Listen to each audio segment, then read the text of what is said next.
Los lactantes o niños más grandecitos ya tienen síntomas respiratorios, ¿no? Ya tienen tos, ya les sibila el pecho, parecen asmáticos. Muchos médicos se confunden con asma. Niños pequeños que les sirve el pecho, que tosen, muchos médicos los tratan como asma y realmente podrían ser fibrosis quística. Tienen neumonías a repetición, obviamente por el mal manejo de secreciones que les decía, por el acúmulo de secreciones, por el síndrome de mala absorción tienen retardo en el crecimiento, diarrea crónica por la mala absorción, y esto también es importante, a veces prolaxan el recto estos niñitos, ¿no? Y obviamente el sabor salado de la piel. Los más grandecitos preescolares ya tienen igual tos, síntomas respiratorios de obstrucción bronquial crónica, expectoración a veces purulenta porque ya tienen un germen, generalmente Pseudomonas, Haemophilus, y bueno, sibilancias como si fuera un asma. Igual no crecen mucho, no tienen mucha talla, tienen dolores recurrentes en el abdomen, el prolaxo rectal igual, diarrea crónica, hipocratismo digital porque ya a veces hay alteración, hipoxia crónica por el problema de bronquiectasias.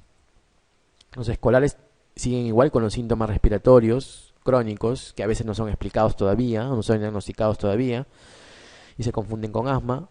Ya ellos, como son más grandecitos, ya presentan pseudomonas colonizante probablemente o infectante. Tienen sinusitis también, poliposis nasal por el mal manejo de secreciones, bronquiectasias ya evidentes en las radiografías. Siguen con diarrea crónica, con síndrome de obstrucción. A veces presentan pancreatitis y prolaxo rectal. Todo lo que tiene que ver pues con el mal manejo de secreciones en todos los órganos, ¿no? Como les decía, ¿no? Por ejemplo, esta es una casuística peruana. Es un estudio en el Hospital del Niño de un neumólogo pediatra, ¿no? Que encontró, por ejemplo, estos síntomas, ¿no? Falta de crecimiento en 13 niños, síntomas respiratorios, mira, en la mayoría de niños, agudos y crónicos, esteatorrea en 5 niños, alcalosis metabólica, bueno, 4 niños, ilio meconial, obstrucción intestinal en 2 niñitos y historia familiar en uno de ellos nada más. O sea, la mayoría de ellos venía de papás sanos. Por eso les decía, estos son portadores recesivos, ¿no? Que se ven sanos, pues obviamente, pero tienen el gen. Esto es para ver los defectos a nivel de todas las vías, como les decía, a nivel de bronquios, obstrucción bronquial, neumonías, enfisema, a nivel intestino, meconio, ¿no? Obstrucción intestinal del recién nacido, a nivel del páncreas. También puede producir síndrome de mala absorción, obstrucción del páncreas, ictericia, conductos biliares, lo mismo, cirrosis biliar, hipertensión portal por esta fibrosis a nivel de la vía biliar. Y esto es importante también, a nivel reproductivo, estos pacientes a veces son infértiles, no pueden tener hijos, 95% son estériles, y de los hombres, ¿no? Y las mujeres también tienen una fertilidad reducida. ¿Por qué? Porque se les obstruye también las trompas de falopio, se les obstruye los conductos seminales, etcétera, ¿no? El epidídimo. Se les obstruye también esto. ¿Por qué? Porque a veces el semen es muy espeso y los espermatozoides pues no pueden salir. Entonces, eso también produce una infertilidad. Entonces, estos pacientes a veces no pueden tener hijos. Y acá es como para manejar todo lo que les decía. La fibrosis quística, la definición, enfermedad genética, letal, multisistémica, alteración de las glándulas exocrinas, de la secreción de estas glándulas, esa es la definición. El diagnóstico, test de sudor o pilocarpina. Generalmente se requieren 2 test de sudor, donde nos diga que hay mayor de 60 miliequivalentes de cloro y de sodio para dar el diagnóstico, generalmente 2 test de sudor. Diagnóstico también podemos hacerlo con una radiografía porque vamos a ver bronquiectasias o neumonías recurrentes, con cultivo de gérmenes para ver gérmenes obviamente, con el test de ADN prenatal cuando queremos hacer un estudio genético en estos niños. La clínica, la tríada clásica que también preguntan, y ya les decía, enfermedad pulmonar siempre, obstructiva, crónica, ¿no? En este caso dado por la bronquiectasias, esteatorrea, también es otra de las triadas clásicas, mala absorción, y el sabor salado de la piel. Entonces, esos 3 son los síntomas clásicos de estos pacientes. La epidemiología le da de diagnóstico, generalmente lo hacen muy alta el diagnóstico, o sea, muy tardío, digamos, porque la mayoría de ellos piensa que son asmáticos o piensan que tienen alteración o son desnutridos y por eso tienen un síndrome de mala absorción, y el diagnóstico por lo tanto no es tan temprano, generalmente se da a los 3 o 4 años. El tratamiento, ya les decía, como es una enfermedad genética letal, no tiene cura, es manejo de soporte, ¿no? O de evitar complicaciones. Empeora a medida que el paciente crece. Obviamente tiene que ser multidisciplinario y debe haber pues un fisioterapista respiratorio siempre al lado de él. Listo, con eso yo creo que podemos responder varias de las preguntas. A ver, señalar la afirmación falsa respecto a las bronquiectasias. Por ejemplo, a ver, las bronquiectasias saculares implican peor pronóstico.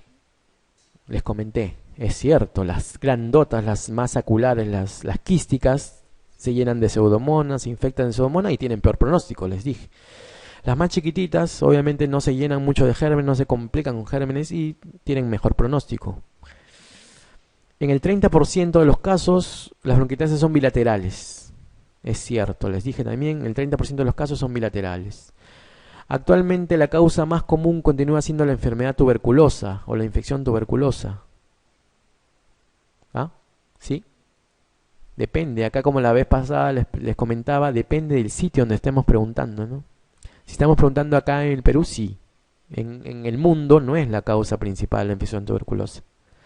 En el mundo la causa principal son otras, ¿no? No, generalmente son las colagenopatías, las obstrucciones bronquiales, las inmunodeficiencias y no la infección tuberculosa. Aquí, son más frecuentes en los lóbulos inferiores. Eso es cierto, también les dije. El lóbulo inferior izquierdo se afecta el triple de veces que el derecho, también eso es cierto. Les dije lóbulo inferior, lóbulo medio, ¿no? Es lo más frecuente en el mundo, ¿eh? En el caso de TBC obviamente puede haber bronquiectasia en cualquier localización. Tras el tratamiento quirúrgico de bronquiectasias localizadas, es frecuente la identificación de una bronquiectasia en territorio proximal. ¿Cuál creen que es la respuesta? A ver. ¿Cuál es la falsa en realidad? Hay muchas verdaderas, ¿no? Acá incluso sin saber podríamos decir que es la E. Y es cierto, ¿no? Es la E. Perdón, la D dice acá, ¿no? Bueno, no, exacto. Aquí esta pregunta les puse, ahora recuerdo, porque tenía doble respuesta. Porque va a depender del sitio donde le pregunten. ¿Ya? Si les preguntan, hay gente que va al extranjero. Si le preguntan en el extranjero, dan exámenes para suficiencia en el extranjero, obviamente que van a marcar la D. Pero si le preguntan acá en Perú, tienen que marcar la E. Entonces va a depender de eso, ¿ya? Del sitio donde estén dando el examen, en realidad.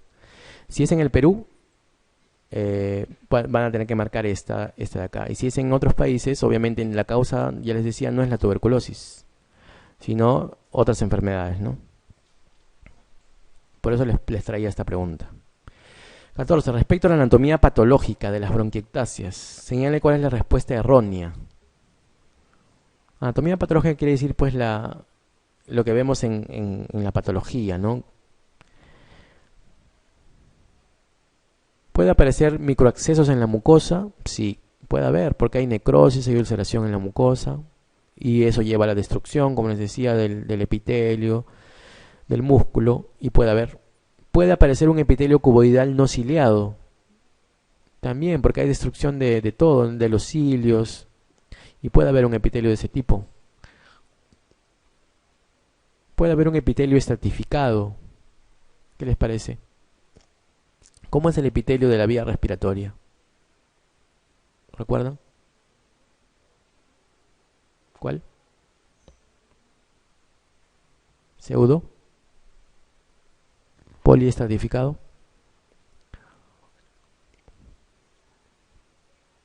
Es un poliestratificado ciliado. Entonces, hay eso, ¿no? Y a veces puede aparecer un epitelio estratificado porque se destruye. Ya no es poli, sino es estratificado nada más. Y de repente ya no hay cilios tampoco. Pero lo que no es aquí es esto de acá. Es frecuente encontrar un infiltrado monocitario. Es frecuente, dice. Yo les decía, como hay infecciones, más bien lo que hay es un infiltrado de polimorfos, o sea, de neutrófilos, porque hay infecciones, pues, ¿no? Monocitarios es cuando hay otro tipo de enfermedades que no son infecciosas. Entonces, eso es lo erróneo, no es frecuente encontrar un infiltrado monocitario. Hay fragmentación del componente elástico, muscular y cartilaginoso, eso sí es cierto, pues, ¿no? Porque eso produce justamente la dilatación del bronquio. Entonces aquí la que no es la B, ¿no? Es más bien frecuente encontrar infiltrado de polimorfos, más bien, o de neutrófilos. Respecto a la fibrosis quística, señalar la respuesta falsa. A ver. La manifestación clínica más frecuente es la enfermedad pulmonar obstructiva crónica. Es cierto. Se debe a mutaciones en el gen que codifica una proteína que actúa como un canal transmembrana de cloro. Sí, es cierto. En el 70% de los casos, la alteración genética es la pérdida de un único aminoácido, la fenilalanina. ¿No? A ver, debido al patrón de herencia, predomina en el sexo masculino. En poblaciones blancas, hasta 1 sobre 20 son heterocigotos para fibrosis quística.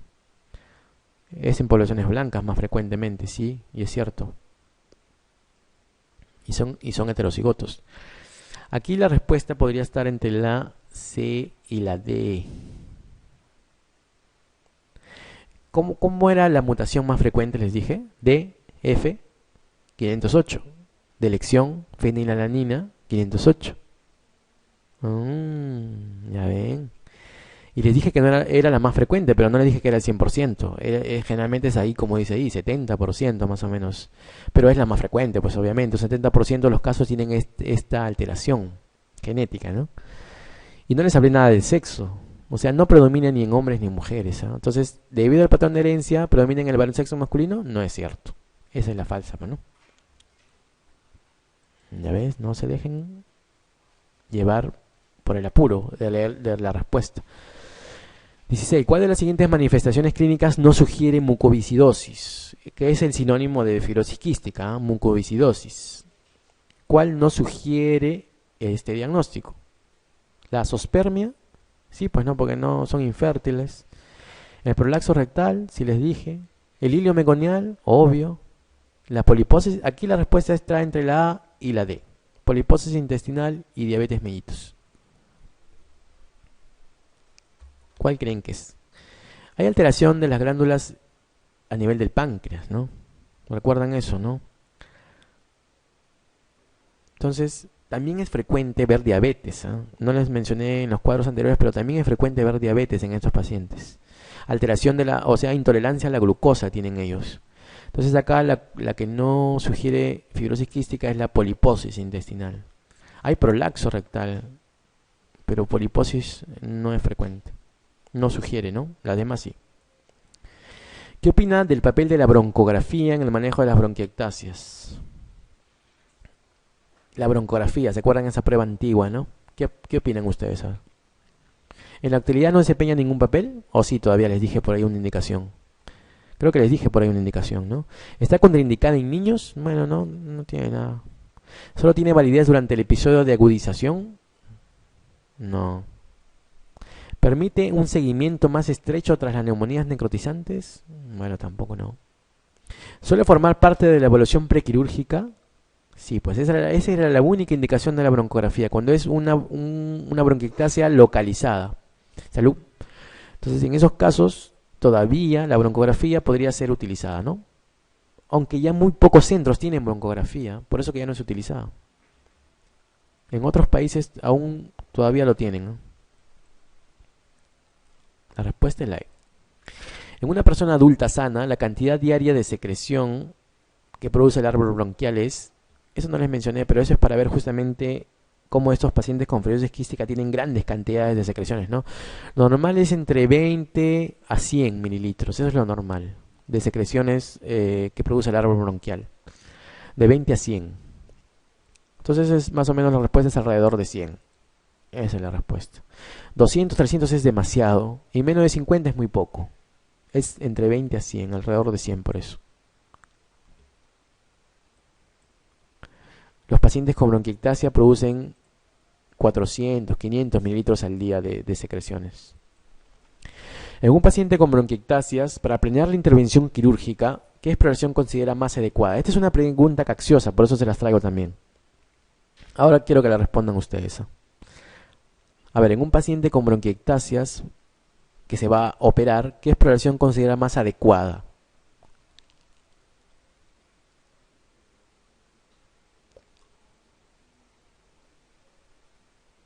¿Mm?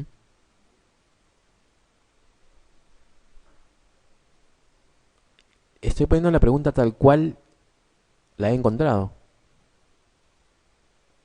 Ustedes me dirían está mal planteado. Bueno, yo también diría lo mismo, ¿ah? Pero así las ponen. Igual que la anterior que hubo esa duda que les dije de la tuberculosis. Eso es para que no saquen 100 puntos. ¿Cuál creen que es? La resonancia no es. La broncoscopía. ¿Les hablé algo de broncoscopía en bronquiectasias? No, tampoco. Ayuda al diagnóstico, pero no es la más adecuada. Estamos entre tomografías, TC de tórax y broncografía. ¿Cuál será? Actualmente les decía, ¿cuál es el estudio que da el diagnóstico de bronquiectasias? La tomografía, ¿no? Pero ¿cuál les dije? La de alta resolución. No la TAC, no la, como las anteriores preguntas, no la TC, la TAC convencional de tórax no, las tomografías en general tampoco no. Entonces, por eso es que acá la respuesta es broncografía. Porque hasta acá me pusieran TAC de alta resolución en la A o la B, esa sería la respuesta. Porque es la más adecuada que una broncografía, que es un método invasivo. Pero miren cómo plantean la pregunta. Yo no la he planteado, así la plantean, ¿no? Tomografías le ponen arriba, TC de tórax y broncografía. ¿No? Son un poco fastidiosos en preguntar. Bueno. Enfermedad de la vía aérea pequeña. Es la enfermedad de la vía aérea menor, la menor de 2 milímetros, la más pequeñita, ¿no? Que como yo les decía, es la que tiene un papel preponderante en el EPOC, porque es lo que primero se afecta en los pacientes que fuman, ¿no? O sea, los primeros es al nivel de donde el cigarro, el tabaco actúa. Y la espirometría a veces no detecta mucho esta patología, pero si medimos el FET 2575 que les mencioné en espirometría, cuando hicimos espirometría, o también conocido como MEF, podríamos detectar de alguna forma la alteración en la vía aérea pequeña. Bueno, esto es para recordar también cómo es la vía aérea, ¿no? La tráquea, los bronquios principales, cómo es la división de los bronquios, que llegan hasta la división 23, y es importante saber que hasta la división 16 es la vía aérea de conducción, y luego de la 16 para hacia la 23 es la vía aérea, digamos, respiratoria o la zona de intercambio gaseoso. Es importante también saber que acá tenemos primero bronquiolos terminales, que aquí termina la vía aérea de conducción en el bronquiolo terminal, y que en los bronquiolos respiratorios empieza la vía aérea o de intercambio gaseoso, o lo que denominamos el acino pulmonar. ¿Se acuerdan de eso también, no? El acino pulmonar, o la unidad básica funcional del pulmón. Entonces, bronquiolo respiratorio, conducto alveolar, alveolos y sacos alveolares, ¿no? Miren la división, a partir de la 16 empieza esta división, o si le preguntaran, ustedes ya saben, la zona respiratoria empieza a partir de la división 16, y antes de eso es la zona solo de conducción, y termina en el bronquiolo terminal. Ya les decía, cuando hablamos de vía aérea pequeña, es la vía aérea de 2 milímetros, y acá lo importante es saber que esta vía aérea es la región que tiene mayor tejido muscular de toda la vía aérea, y es la región que no cuenta con cartílago, que limita la constricción. Por eso que esta vía aérea es la que más se constriñe, digamos, la que más se cierra, la que más se cierra, pues, ¿no? La que tiene más broncoconstricción.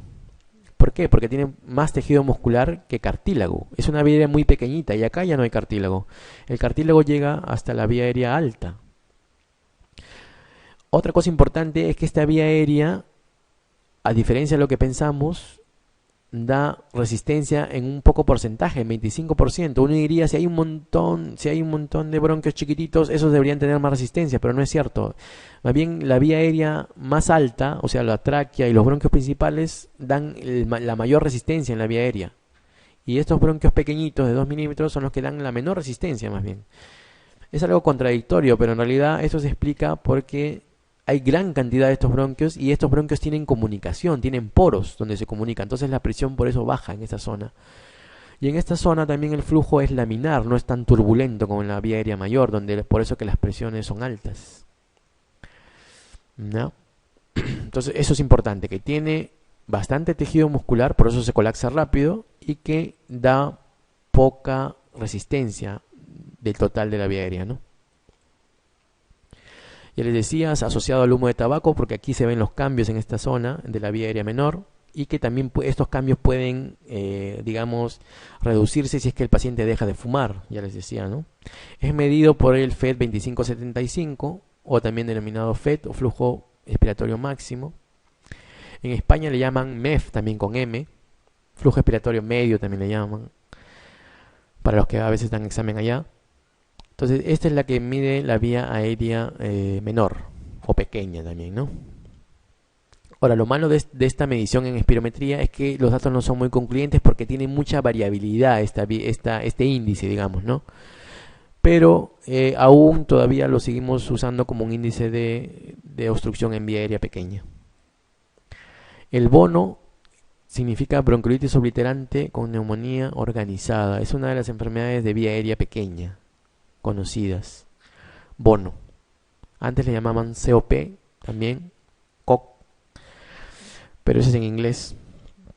Y define un proceso inflamatorio inespecífico de justamente de estas pequeñas vías aéreas, ¿no? Vías aéreas. Y se caracteriza porque hay pólipos, pseudopólipos, dentro de esta vía aérea que producen obstrucción, obviamente, de la vía aérea, ¿no?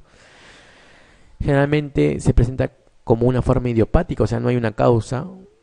La evolución y el pronóstico de la idiopática es bueno y la mortalidad incluso es baja, ¿no? Y el tratamiento de estos bonos generalmente es con corticoides sistémicos, no es con corticoides inhalados, corticoides sistémicos y por grandes tiempos, digamos, por bastantes semanas. Acá, por ejemplo, un estudio de bono de 20 pacientes de bono idiopática para ver más o menos las características de ellos. El sexo casi es igual. Miren la edad, 64 años, más o menos 15 años, ¿no? O sea, generalmente lo diagnosticamos en una edad adulta. Generalmente cuando vemos un bono, estamos hablando de un paciente que se le ha hecho diagnósticos anteriores que no eran el diagnóstico de bono, ¿no? Generalmente a esto le llamamos neumonías crónicas. No sé si ustedes escucharon alguna vez eso de diagnóstico de neumonía crónica. Estos pacientes son neumonías de lenta resolución, que algunos también internistas le llamaban así, ¿no? Pero ya sabemos que esos son bonos que producen en la placa condensaciones con broncograma aéreo, tipo neumonía, que no resuelven. Entonces por eso que el diagnóstico es tardío, generalmente por biopsia, y por eso que siempre lo confundían con infecciones. Miren, el intervalo de inicio clínico del diagnóstico es a los 51 días. Mira, esas son las que le llamaban, como les decía, neumonías de lenta resolución, pero en realidad eran bonos. Tienen fiebre, miren, como una neumonía, tienen tos como una neumonía, disnea como una neumonía, dolor torácico como neumonías, estertores. Por eso que la mayoría de clínicos lo confundían con neumonía, pero en realidad era un bono, una enfermedad de vía aérea pequeña. Y esto es importante también, lo preguntan también, ¿cuál es la característica del bono? Si estamos hablando de la vía aérea, ¿no? De la vía aérea pequeña, obviamente estamos hablando de la zona, les decía, ¿se acuerdan de la segmentación, de la clasificación por zonas? Estamos hablando de la zona de bronquiolo respiratorio y de alvéolos. Entonces, por lo tanto, las opacidades van a ser alveolares y múltiples en un gran porcentaje. Y además van a ser bilaterales. Entonces, estas dos son las características radiológicas del bono. Opacidades alveolares por la zona donde está el bono, el bronquiolo respiratorio y alvéolos, y bilaterales porque es una enfermedad sistémica del pulmón, digamos, ¿no? Pero en cambio no son intersticiales, miren, 10% intersticiales, porque este no es un problema intersticial, es un problema de vía aérea. ¿Ya? Ahora los infiltrados también pueden ser migratorios a veces, en un 40%, y distribución periférica, como si fuera una neumonía, por eso les decía, ¿no? Pero periférica, pero de este tipo, alveolar. ¿Ya? El derrame pleural, por ejemplo, no es muy frecuente.